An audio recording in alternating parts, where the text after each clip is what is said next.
आणि आता मुंबई पुण्यात काय घडलं ते आपण पाहूया। पुढील आठवड्यापासून मुंबईमध्ये गृह मतदानाला सुरुवात। दक्षिण मुंबईमध्ये 898 तर दक्षिण मध्य मुंबईत 631 दिव्यांग आणि 85 वर्षांपेक्षा अधिक मतदार।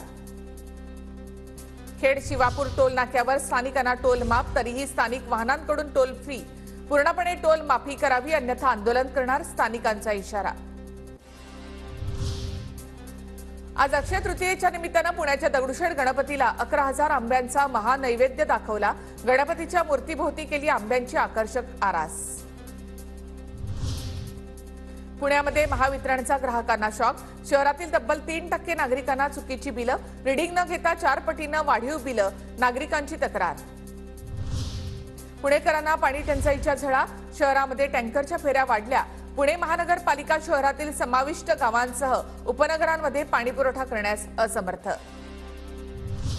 प्रदूषण नियंत्रणासाठी मुंबई महानगरपालिकेने जारी केलेल्या मार्गदर्शक तत्वांचं उल्लंघन, विकासक, कंत्राटदार, बेकरी मालक आणि व्यावसायिकांवर कारवाईला मुंबई महानगरपालिकेकडून सुरुवात होणार।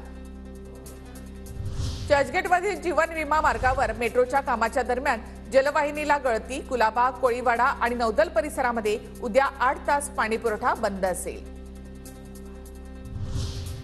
गोखले पुलाच्या दुसऱ्या तुळईचं काम लांबणीवर। कामासाठी 30 सप्टेंबर पर्यंत मुदत। पुलाच्या कामाचं वेळापत्रक 5.5 महिन्यांनी पुढे ढकललं। गोरेगाव मुलुंड जोड रस्ता रुंदीकरणाचा मार्ग मोकळा।